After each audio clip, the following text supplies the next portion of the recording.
Hello everyone, welcome to my channel Reshmi blogs. আজকে চলে এসেছি একটা নতুন মিনি ব্লগ নিয়ে। এরা হাঁটছে না, দেখা করতে আসছে কি জানি। আমরা আজকে চলে গেছিলাম মর্নিং ওয়াক করতে, আর আমার বোন আমার একটা ছোট্ট পিসিমণি এমনভাবে হাঁটছে মনে হচ্ছে তারা পার্কে এসছে বেড়াতে। হাঁটাটা তাও ঠিক ছিল, কিন্তু এইটা কি করছিল ওরা? যাই হোক, ওরা ওদের মতো আর আমি আমার মতো এই মর্নিংটাকে এনজয় করছি। Hello guys, 11 × 22। তারপর আমি আমার ছোট্ট পিসিমণিটাকে ভিডিও করা শেখাচ্ছিলাম। ভিডিও শেখানো হয়ে গেলে আমরা কিছুক্ষণ বসেছিলাম ভিটামিন ডি নেওয়ার জন্য।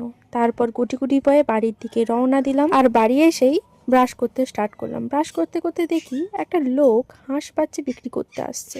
তাই আমি দেরি না করে চলে গেলাম হাঁস বাচ্চা দেখতে। গিয়েই আমি লোকটাকে জিজ্ঞাসা করি যে হাঁসের দাম কত। তো লোকটা বলে যে একটা হাঁস বাচ্চার দাম 50 টাকা। এই লোকটা প্রায় আমাদের এখানে হাঁস বাচ্চা বিক্রি করতে আসছে। তো মা গতবারে 4টে হাঁস বাচ্চা আমাদের নিয়েছিল, তাই এবারে আর নিল না। তো হাঁস বাচ্চা দেখার পর চলে গেলাম ব্রাশ করতে, আর ব্রাশ করা হয়ে গেলে চলে যাই রান্নাঘরে। তো আজকে আমাদের ব্রেকফাস্ট একটু অন্যরকমই হচ্ছে। মা ফোন থেকে একটা রেসিপি দেখে সেই রেসিপিটা ট্রাই করছে। আমার তো প্রথমে মনে হচ্ছিল যে এগ রোল হবে, কিন্তু না, এটা তো এগ রোলের মতো নয়, একদম অন্য রকম। প্রথমে ময়দা মাখিয়ে রুটি বানিয়েছে, আর দুটো ডিম ফেটিয়ে দিয়েছে লঙ্কা পেঁয়াজ দিয়ে। তারপর ঠিক এইভাবে চুবিয়ে তাওয়াতে দিয়ে দিল।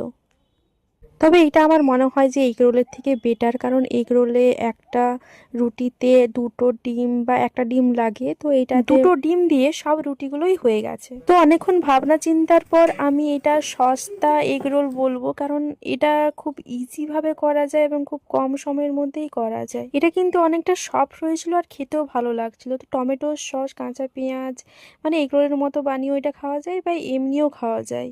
তো এই সস্তা এগরোলটা খাওয়ার সময় আমার আর দাদার মধ্যে একটু খুনসুটি হয়ে গেল। তো দেখে নাও তোমরা কেমন খুনসুটি হয় আমাদের মধ্যে। আমি ওইটা খাবো, আর খাবো না, আর বাকিগুলো তোমার যাও। আমি যেটা কাজে ফিরি সেটার উপর নজর সব সময়। এই মানুষটা বিলেন বিলেন দেখতে।